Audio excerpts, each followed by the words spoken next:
I never thought it would happen to me.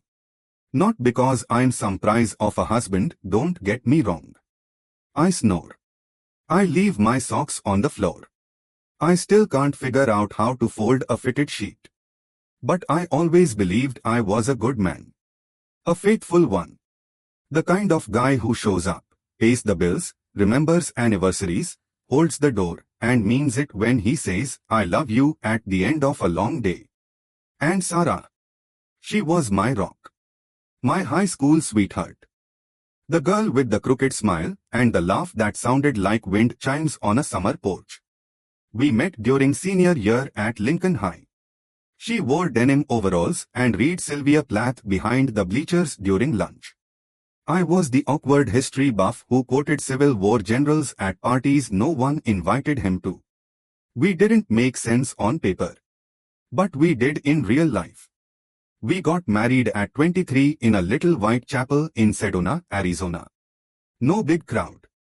Just her parents, my sister, and a dog she'd adopted from a shelter the week before. Her dress was ivory lace with tiny pearl buttons down the back. I cried when she walked toward me under that red rock canyon sky. Not manly tears. Full-on sobbing. She squeezed my hand and whispered, "Don't worry, I'm not going anywhere." 14 years later, I found a receipt in her coat pocket that said otherwise. It wasn't even anything dramatic at first, just a slip of paper folded into the corner of her winter wool coat, the one she only wore between December and March. I was hanging it up in the hall closet after church on a Sunday morning. Snow had fallen overnight, blanketing our quiet suburban neighborhood in Grosse Pointe, Michigan. The kind of snow that muffles sound, makes everything feel still, sacred. I reached in to check the pockets before tossing it in the dry cleaning pile, old habit from my dad, who used to say you never know what secrets a coat might be hiding. And there it was, a printed receipt from a hotel. The Grand Meridian. Downtown Detroit. Date 14th February. Valentine's Day. Room service charge $87. 32 glasses of Pinot Noir. Filet mignon. Lobster tail. Chocolate-dipped strawberries. And a note scrawled at the bottom in red ink, complimentary champagne for our VIP guests. Happy anniversary. My stomach dropped like I'd stepped off a cliff. Anniversary? Our anniversary was 9th June.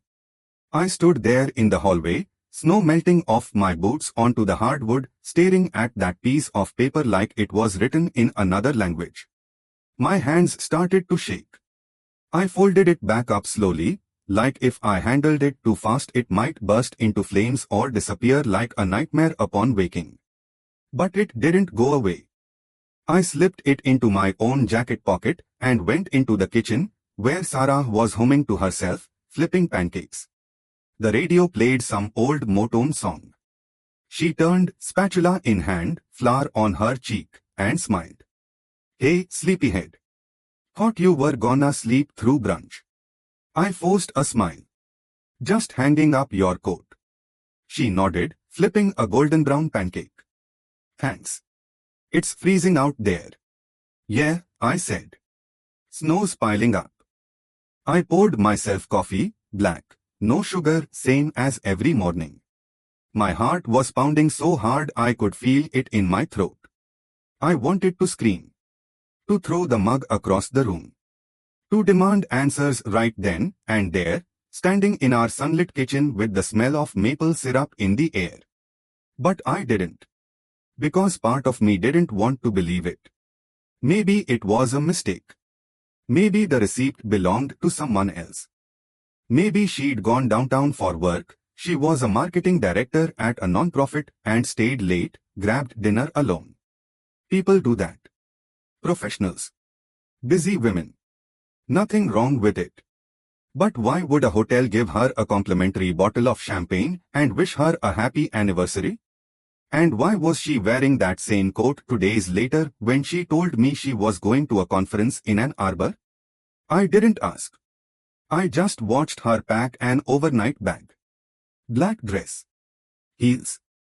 That red sweater I always liked on her. The one that brought out the gold flecks in her eyes. Be back Friday, she said, kissing my cheek. Love you. Love you too, I said, like I had 1,000 times before. But this time, the words tasted like ash. That night, I waited until she was gone, then went through her side of the dresser. Not aggressively, more like a man hoping to disprove a bad dream. I didn't want to invade her privacy. I wanted to find something innocent. A brochure. A business card. Anything that would explain the receipt without destroying my marriage. Instead, I found a new phone. Tucked inside a sock drawer, wrapped in a silk scarf like it was something precious. A cheap prepaid model, the kind you buy at a gas station with cash. No name. No contract. I turned it on. It asked for a PIN. I tried our wedding date. Denied. Our dog's birthday. Denied. Then, trembling, I typed in 14th February. The screen unlocked. My breath stopped. There were messages. Dozens of them. All from one contact labeled M. Miss you already. Last night was perfect. You looked incredible in that dress. Can't stop thinking about your skin. Your voice. The way you whisper my name. Next time, let's stay longer. Forget the alibis. Just be us. You're mine, Sarah.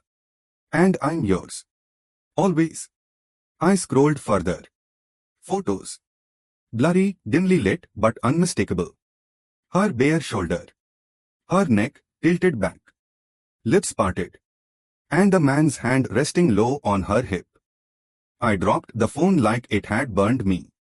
Sat on the edge of our bed, the bed we'd bought together at IKEA when we moved into this house, the bed where we'd made our son, Ethan, 9 years ago, and put my face in my hands. I didn't cry. Not yet. I just sat there, frozen, while the truth settled over me like a heavy, suffocating blanket. Sarah had been seeing someone else. For how long? Months? A year? On Valentine's Day, she hadn't been home watching old movies with me, eating takeout Chinese because I hate fancy dinners. She'd been in a hotel room, drinking wine, laughing, making love with another man. And they'd called it their anniversary. I thought about Ethan, asleep down the hall, clutching his stuffed dinosaur. I thought about Sunday dinners with my mom, who adored Sarah. I thought about the house, the mortgage, the life we'd built brick by brick, year after year. All of it built on a lie. I spent the rest of the night awake, staring at the ceiling, listening to the clock tick. I didn't touch her things again. I didn't confront her. I just existed in this new reality, like a man who would woken up in a foreign country with no passport. When she came home Friday evening, cheerful and tan from the conference, I hugged her. Kissed her. Asked how it went. Great, she said, kicking off her heels. Networking was amazing. Got some big ideas for Q3.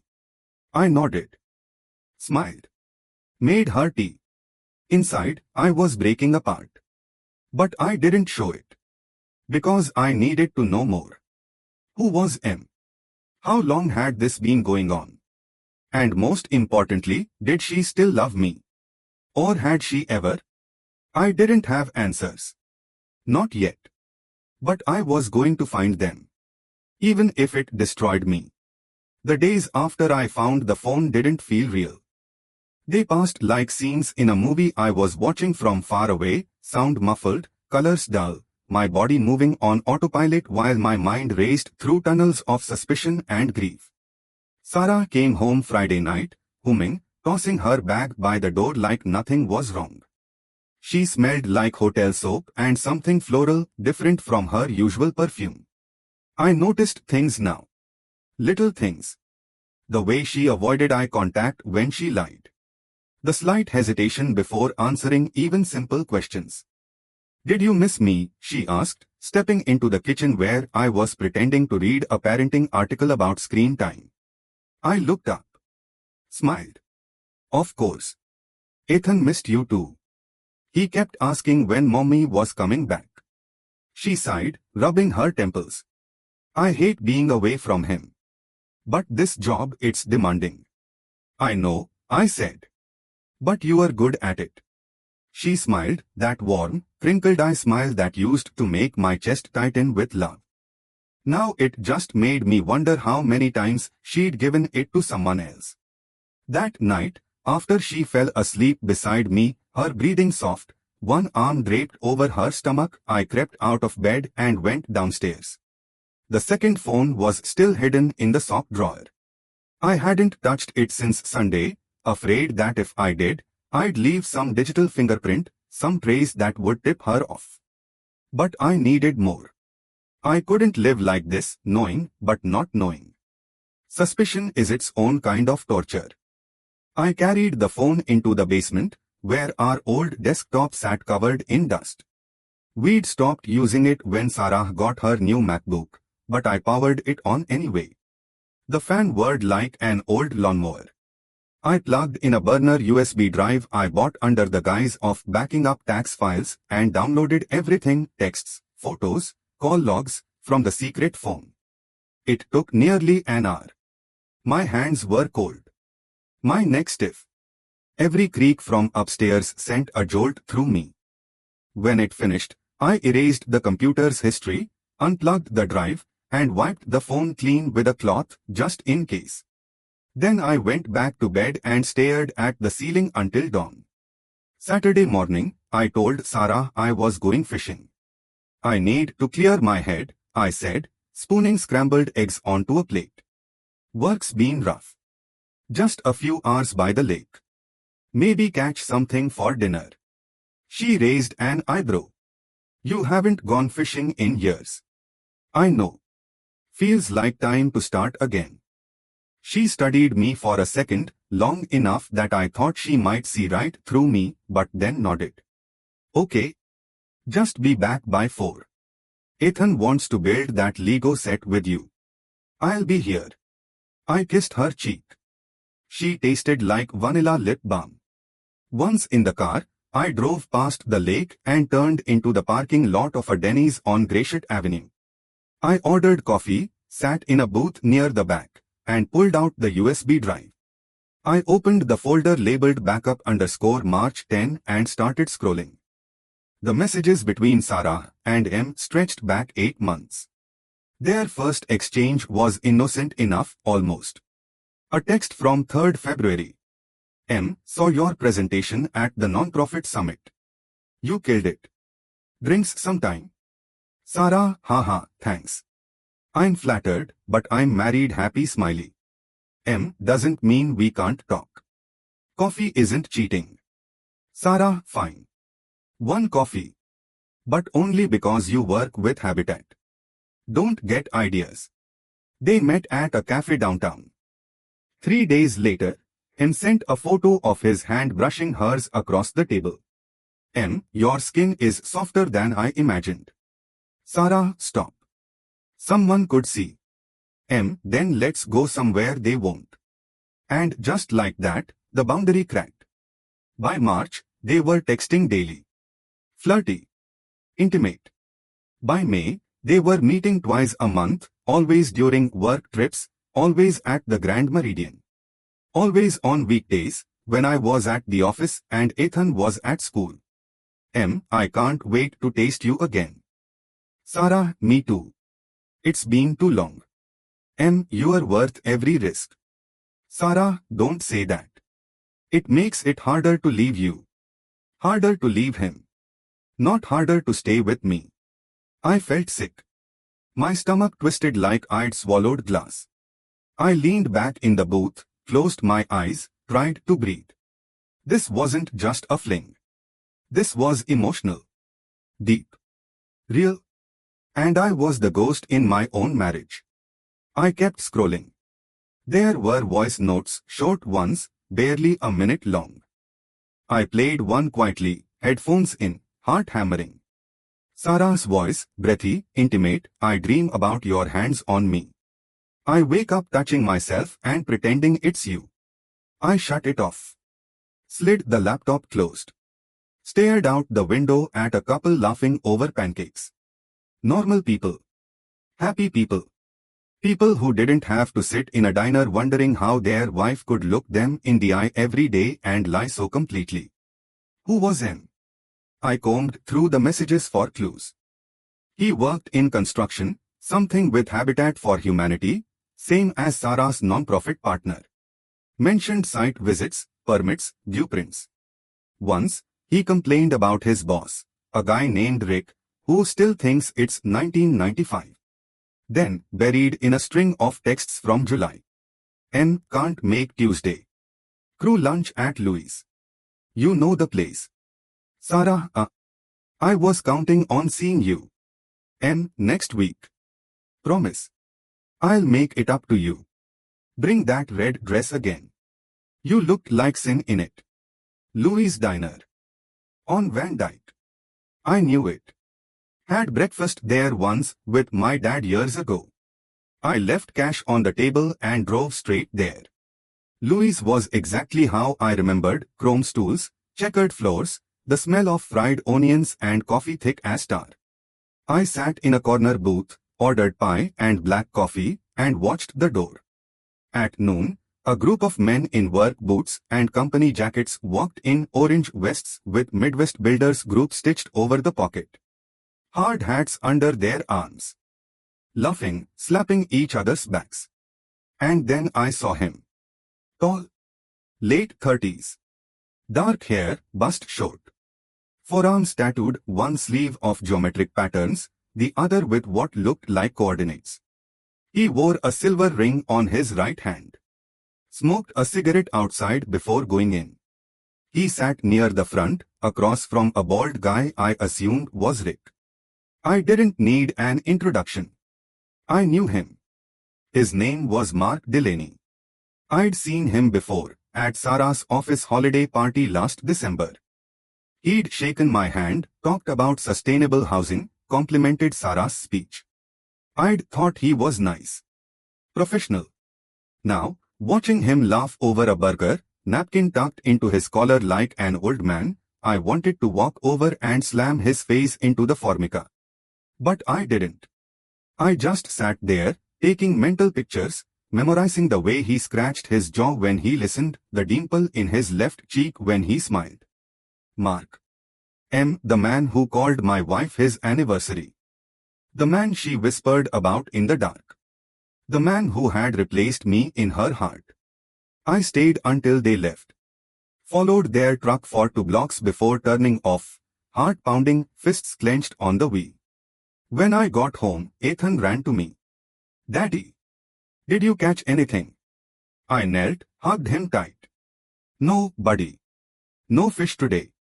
He frowned. Maybe next time. Yeah, I said, was cracking. Maybe next time. Sarah appeared in the doorway, drying her hands on a dish towel. Everything okay? I stood. Nodded. Just tired. Long drive. She stepped forward, kissed my cheek. You've been distant lately. Everything all right? I looked into her eyes, green, flecked with gold, the same eyes I'd fallen in when we were kids. And I lied. Just work stuff. I'll be fine. But I wouldn't be. Because now I had a name. Now I had a face.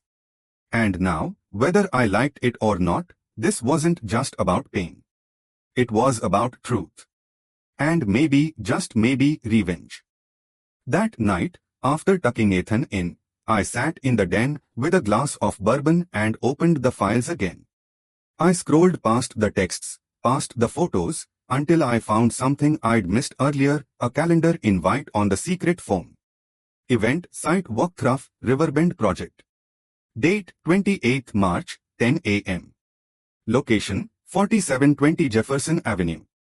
Notes, final inspection W architect and client rep. Bring plans. Sarah had written in the notes, can't wait. Last stop before we're alone. And beneath it, Mark replied, worth the wait. I've got the room already booked. 28th March. That was 3 days from now. I wrote the address down on a scrap of paper, folded it, put it in my wallet, and made a decision. I wasn't going to confront her, not yet. I wasn't going to cry, beg, or plead. No, I was going to watch. I was going to stand in the shadows and see with my own eyes what she had done. I was going to see the moment she chose him over me. And when it was over, maybe then I'd decide what kind of man I really was. 28th March came like a storm rolling in, slow at first, then sudden and heavy. I woke up before the alarm, heart already pounding. The house was quiet.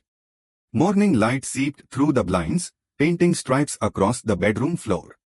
Sarah lay beside me, one arm tucked under her pillow, breathing softly. She looked peaceful, innocent, like a woman who hadn't spent the last 8 months building a secret life inside the shell of our marriage. I watched her for a long time. Not with love, not anymore, but with a kind of clinical curiosity. How could someone smile at you over breakfast, kiss your son's forehead, fold laundry, water the plants, and still carry another man's hands on her skin like a second heartbeat? She stirred, rolled toward me. Morning, she murmured, eyes still closed. Hey, I said, was flat. She cracked one eye open. You were up early. Couldn't sleep. Thinking about work stuff. She nodded, stretching. You've been stressed lately. Maybe take the day off. Go for a drive. Clear your head. I almost laughed. I am taking the day off, I thought. To watch my wife meet her lover on a construction site. Instead, I kissed her cheek, dry, perfunctory, and said, maybe. We'll see. She didn't suspect a thing. That was the worst part. The absolute worst. Not the betrayal. Not the lies. But how easy it was for her to keep pretending. To wear the mask of the loving wife, the devoted mother, the passionate professional, all while slipping into hotel rooms and whispering promises to another man. Breakfast was normal. Toast, orange juice, Ethan chattering about his science project. Sarah packed his lunch, kissed his nose, told him to be good. I sat there like a ghost at my own table, watching the performance unfold. Then she stood, pulling on her coat. Sidewalk rough today, she said, zipping up her boots. Jefferson Avenue. Should be back by 3. I'll pick Ethan up from school, I said. She smiled. Thanks, babe. You're the best. And just like that, she was gone. I waited 30 minutes after her car pulled out of the driveway. Then I grabbed my jacket, told Ethan I had a last-minute meeting, a lie that tasted bitter, and drove toward Jefferson Avenue. The Riverbend project was an old warehouse conversion on Detroit's east side, part of a city renewal initiative Sarah's nonprofit helped fund. Google Maps showed it half demolished, surrounded by chain-link fencing and construction trailers. I parked 2 blocks away, engine off, windows cracked just enough to hear the city breathe. It was cold but not freezing. A grey sky hung low, threatening rain. I wore a dark hoodie, jeans, work boots, blending in with the laborers coming and going.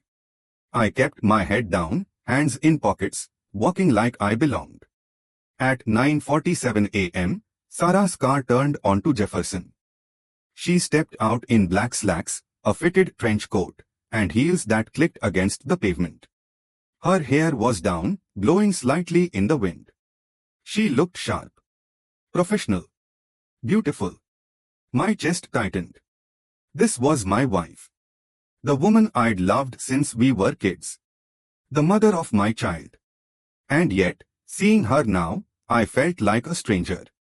She walked toward the main entrance, clipboard in hand, where a man in a hard hat and safety vest was waiting.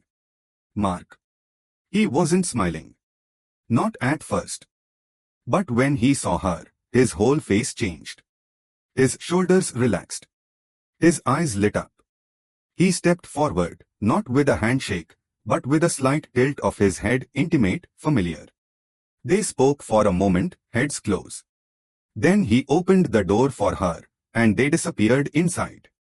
I stayed outside, pacing slowly along the perimeter, watching through broken windows and gaps in the scaffolding. My breath fogged in the air. My hands were numb, but I didn't care. After 20 minutes, I saw them again, through a second-floor window, standing near what looked like a model of the building layout. They were leaning over blueprints, heads nearly touching. Mark pointed at something. Sarah laughed soft, low, the kind of laugh she used to save for me when we were alone. Then he touched her. Just a brush of his fingers against her lower back as he leaned in to explain a detail. But it wasn't casual. It was possessive. And she didn't pull away. She arched into it. Something snapped inside me. I wanted to run in. To scream. To grab him by the collar and ask how dare he put his hands on what was mine. But I didn't. Because this wasn't about ownership. It was about truth. And the truth was, she wasn't mine anymore. If she ever had been. I waited another hour. They came out together, walking side by side, still talking, still close. When they reached her car, Mark stopped her with a hand on her arm. They turned toward each other. And then, right there, in broad daylight, 10 feet from where I stood hidden behind a dumpster, they kissed. Not a quick peck. Not a friendly goodbye. A real kiss. Slow. Deep. Hands in her hair, her fingers gripping his jacket. It lasted 6 seconds. Maybe 7. Long enough for me to feel every beat of my heart break. Long enough to know this wasn't just sex. This was love. Or something close to it. When they pulled apart, Mark rested his forehead against hers. Whispered something I couldn't hear. She smiled. Touched his face. Then got in her car and drove away. Mark stood there for a full minute, watching her go, hands in his pockets, a small, satisfied smile on his lips. Like he'd won. And I had lost everything. I didn't follow her home. I couldn't. I drove to the lake instead, the real one, the place I'd claimed I was going fishing. I parked near the shore, engine off, and sat in silence. No music. No phone. Just the sound of wind over frozen water. I thought about calling my sister. Or my dad. Or even Sarah's mom, who would always treated me like a son. But what would I say? Your daughter is sleeping with another man. She lied to me for months. She kissed him today, and I watched like a stalker. Would they believe me? Would they blame me? Or worse, would they say I should forgive her? Because that's what people do, isn't it? They say, work it out. Couples go through rough patches. Don't throw away a marriage over one mistake. But this wasn't one mistake. It was hundreds. Hundreds of lies. Hundreds of stolen moments. Hundreds of nights she came home smelling like guilt and told me she loved me. And I believed her. Every single time. I pulled the USB drive from my pocket and stared at it. Evidence. Proof. But of what? That I was right. Or that I was broken. I thought about deleting it. Throwing it into the lake. Pretending I never saw any of it. Going home, hugging my son, making dinner, and trying to forget. But I couldn't. Because forgetting wouldn't change what happened. It wouldn't erase the image of her mouth on his. It wouldn't unhear the voice notes. It wouldn't undo the fact that she'd chosen him, on Valentine's Day, in a hotel room, with champagne and strawberries and a note that called it their anniversary. So I kept the drive. And I made another decision. I wasn't going to confront her, not yet. Not until I understood why. Because if I was going to lose my marriage, I deserved more than just the what. I deserved the why. That night, Sarah came home humming, kicked off her shoes, and poured herself a glass of wine. How was the sight? I asked, flipping a burger on the grill. Good, she said, leaning against the kitchen counter. Progress is ahead of schedule. Mark's doing a great job. Mark. Hearing her say his name so casually, it was like a knife twisting. That's good, I said. He seems capable. He is. Really talented. Passionate about sustainable design. Must be nice, I said, turning the meat, working with someone who shares your vision. She took a sip of wine. Yeah. It is. There was a pause. A tiny flicker in her eyes, like she sensed something beneath my words. But she didn't press. And I didn't push. Not yet. Later, after Ethan was asleep, we sat on the couch. She rested her head on my shoulder, fingers tracing circles on my arm. We haven't been close lately, she said quietly. I stiffened. It feels like you've been distant. Like something's bothering you. I looked down at her. At the woman who had shattered my world and now pretended to worry about my emotional state. I'm fine, I said. Just tired. She sat up, facing me. John, if something's wrong, you can tell me. Her eyes were soft. Concerned. Acting at its finest. I wanted to scream. Instead, I cupped her face gently, tenderly, and kissed her. She melted into it, surprised, then eager. Her hands slid under my shirt. Her breath warmed my neck. And for a moment, I let myself pretend. Pretend that this was real. That she loved me. That none of it had happened. But as her fingers unbuttoned my pants, all I could think about was his hands on her. His mouth. His bed. I pulled away. I can't, I whispered. She frowned. What's wrong? I stood, walked to the window. Nothing, I said. Just not tonight. She didn't argue. Just nodded, heart flashing across her face. But I knew it wasn't guilt. It was annoyance. Because I wasn't playing my part. The loyal husband. The oblivious fool. Well, the show was over. Soon. But not tonight. Tonight, I needed to remember what silence felt like. Because soon, everything would change. And I needed to be ready. I didn't sleep that night. Not really. I lay in bed beside Sarah, listening to her breathe steady, peaceful, as if she hadn't just spent the day touching another man, kissing him, maybe even planning their next secret rendezvous. I stared at the ceiling, counting the faint cracks in the plaster like they were stars in a dead sky. Somewhere around 3 a.m., I slipped out of bed, pulled on my coat, and walked to the garage. It wasn't cold enough to snow, but the air was sharp, biting through fabric like regret. I sat on the edge of the workbench where I kept my tools, wrenches, saws, a half-finished birdhouse Ethan and I had started last summer, and took out the USB drive again. I'd already seen everything once. Twice. A dozen times. But I needed to see it differently now. Not as a betrayed husband, not as a victim, but as a detective. A hunter. Someone trying to understand the anatomy of a lie. Because up until now, I'd been asking, who is Mark? What does he have that I don't? But the real question, the one that kept me awake, was this. Why did she fall for him? And more painfully, was I already gone before he ever showed up?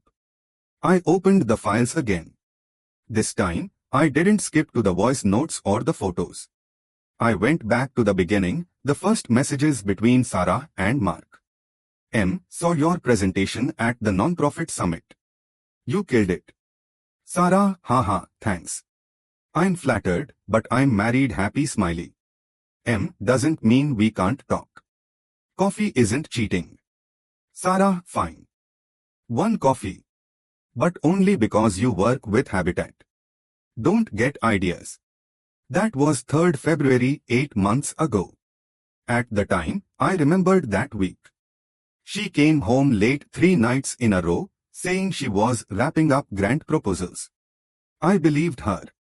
I made her tea. Asked about her day. Now I wondered, had she been with him?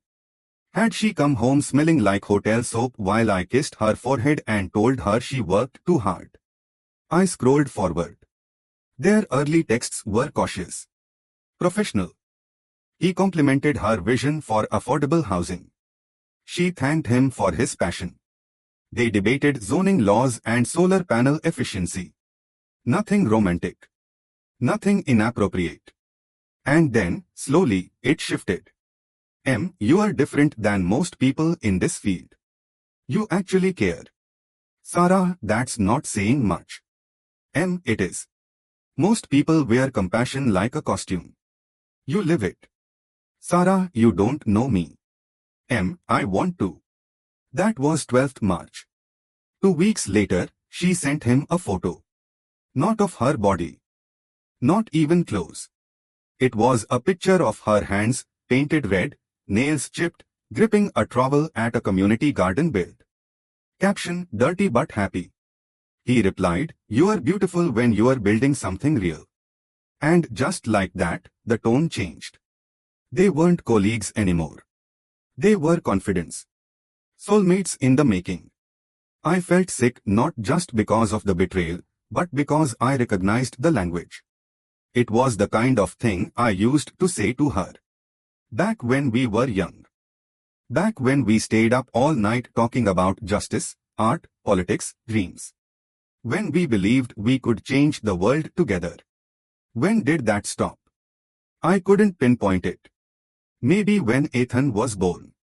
Maybe when I took the insurance job to pay the mortgage. Maybe when we stopped going on dates, stopped traveling, stopped remembering why we fell in love in the first place. Somewhere along the way, I became dependable, reliable, safe. And Sarah. She was still hungry for meaning. For fire. For someone who looked at her and saw not just a wife or a mom, but a woman with purpose. And Mark saw that. He named it. While I just nodded and said, dinner's ready. The next morning, I called in sick. Sarah raised an eyebrow. You never call in. Headache, I said, rubbing my temple. Just need a quiet day. She kissed my cheek. Poor thing. Want me to stay? No, I said quickly. Go.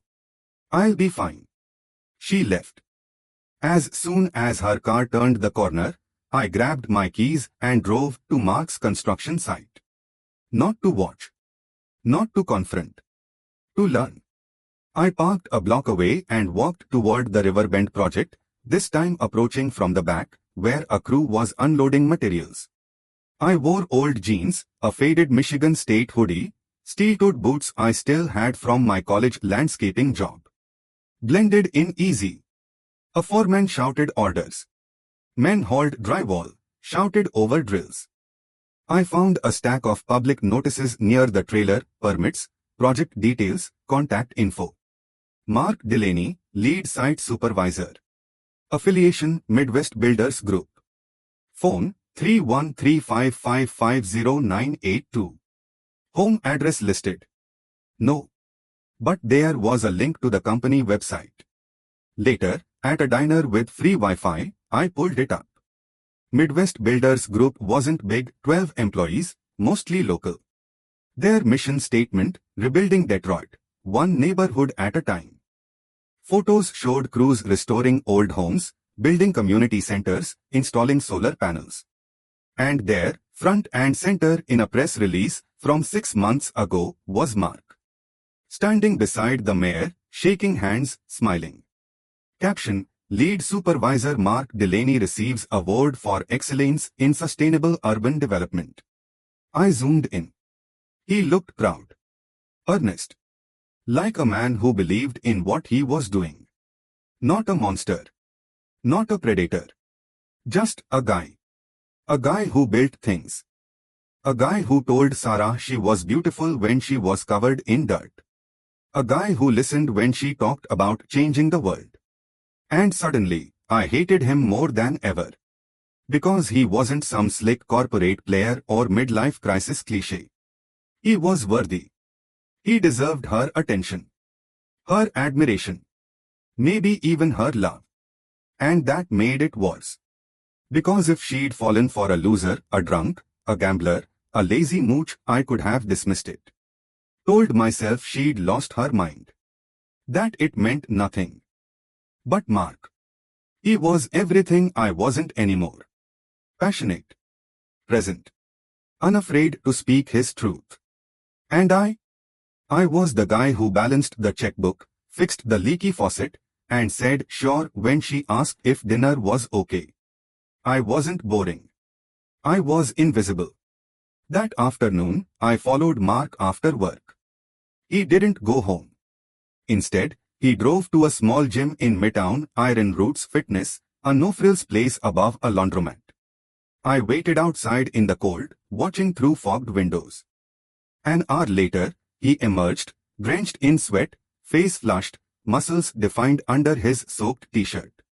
He wasn't just strong. He was alive. Vibrant. The kind of man women notice in a room. The kind of man I used to be.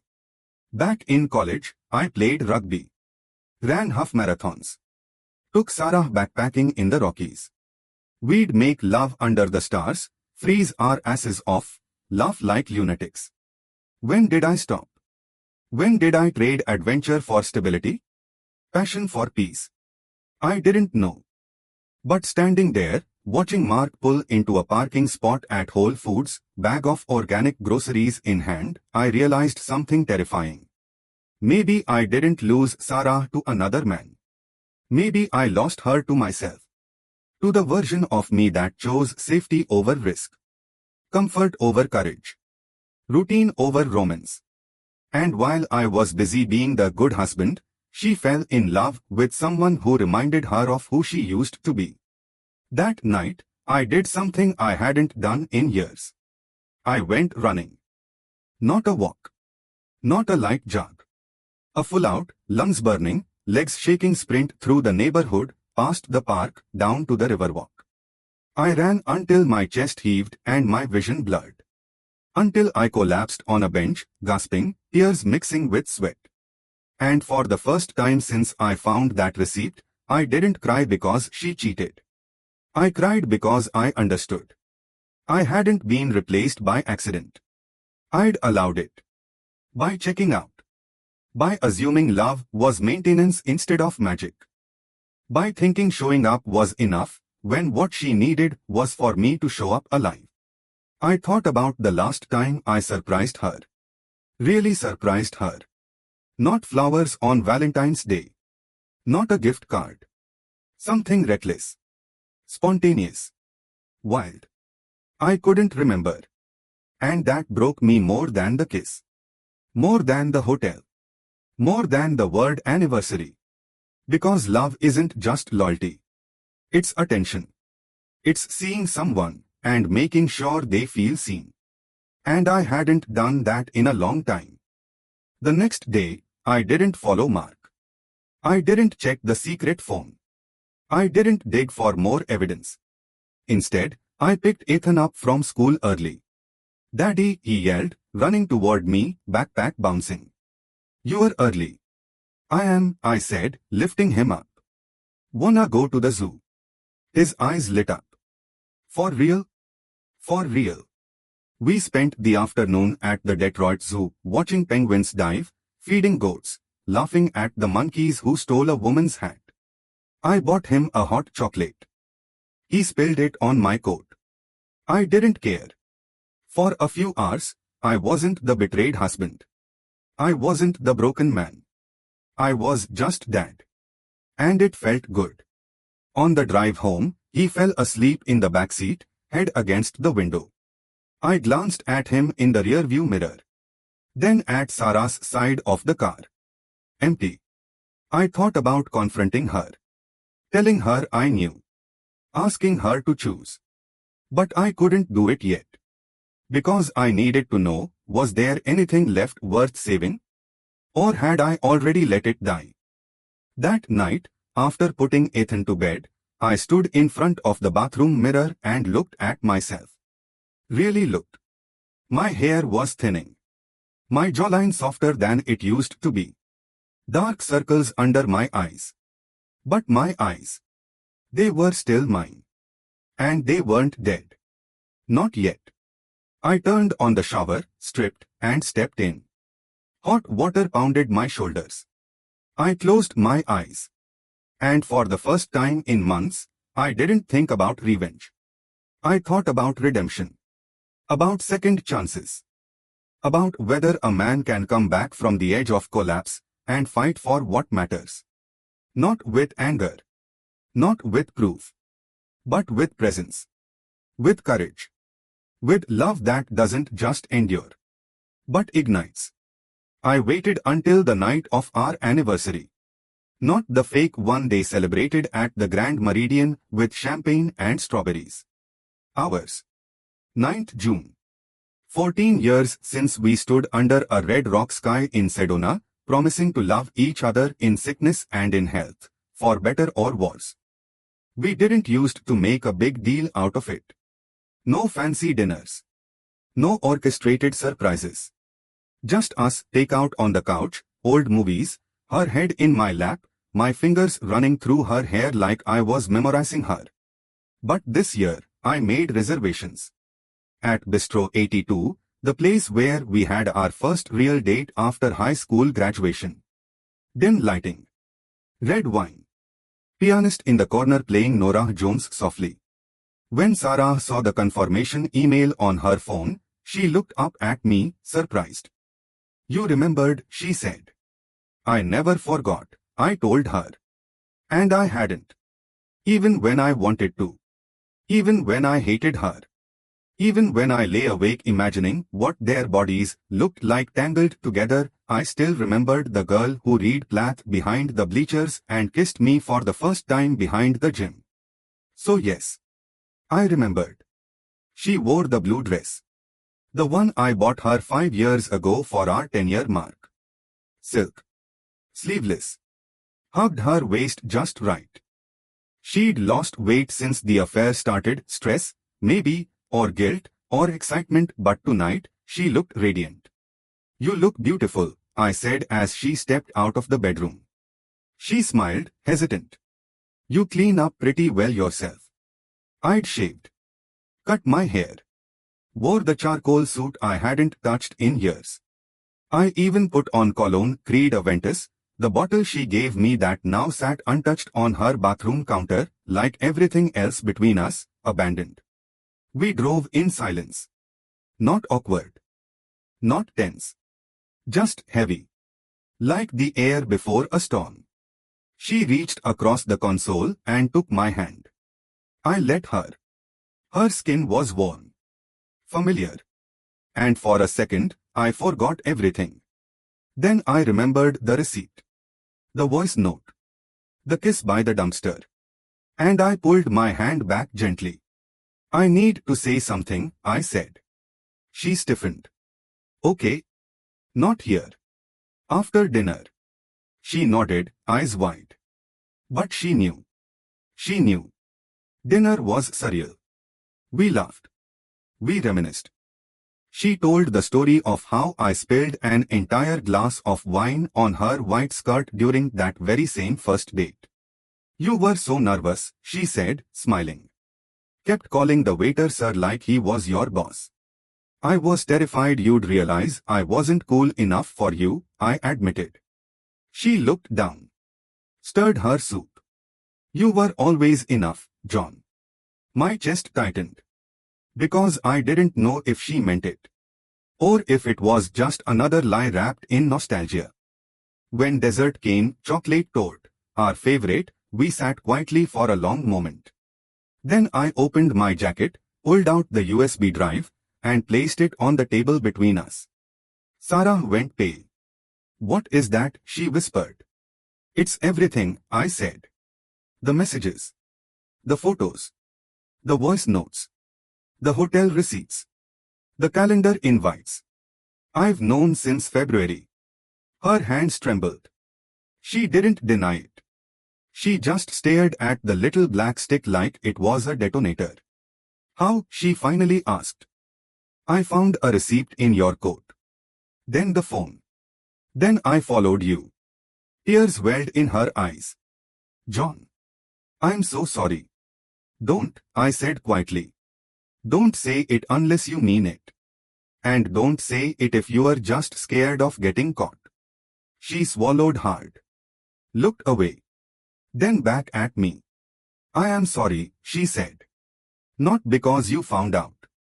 But because I hurt you. Because I broke us. Because I loved you, and I still do, and I threw it all away for something that felt alive. Mark, I said. She flinched. Yes, she whispered. Mark. How long? 8 months. Since last July. And Valentine's Day. She closed her eyes. Yes. That was your anniversary? She nodded.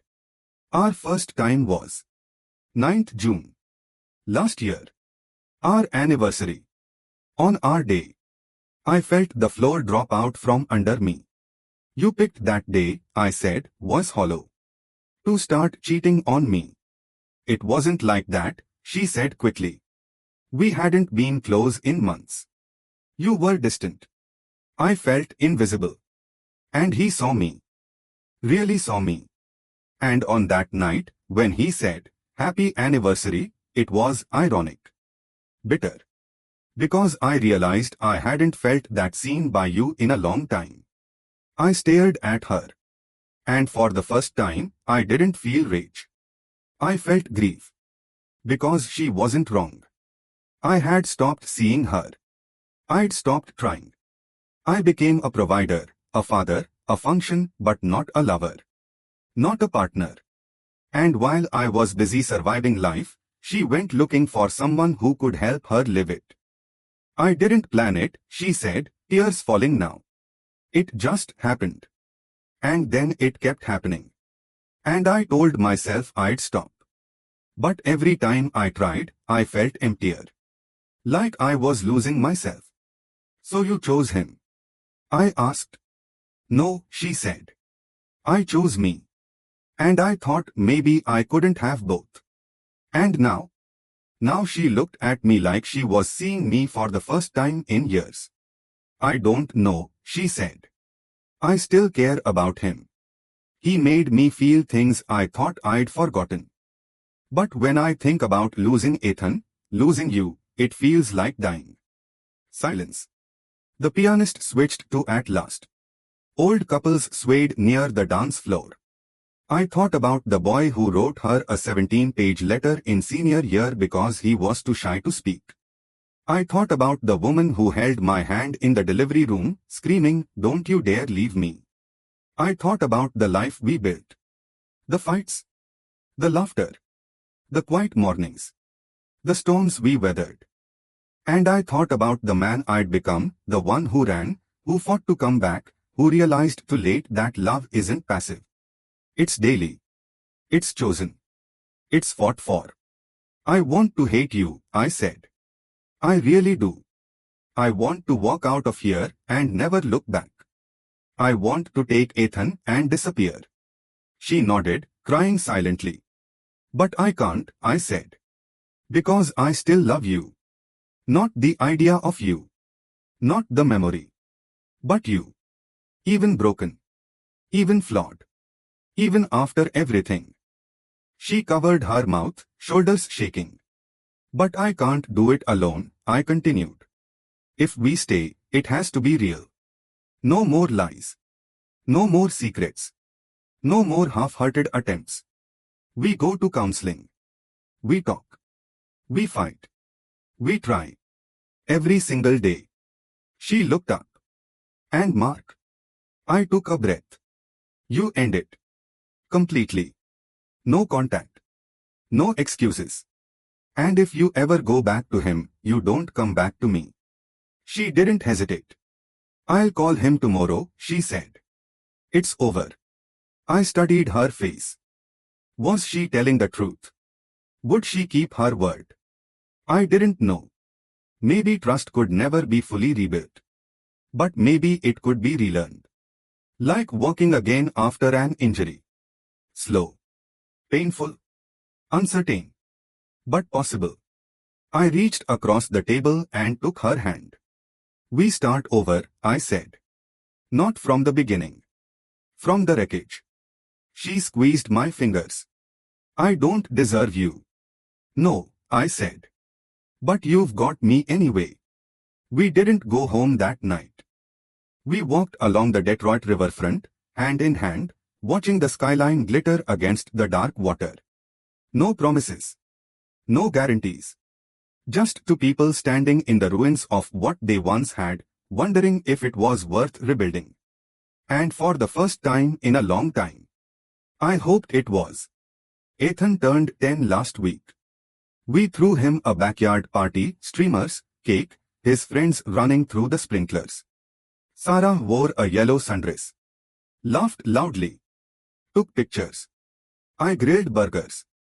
Later, she came up behind me, wrapped her arms around my waist, rested her head on my shoulder. Thank you, she said. For what? For staying. I turned, kissed her forehead. For fighting. We haven't been perfect. Counseling was brutal. Honest. Ugly at times. There were nights I woke up angry. Days she shut down.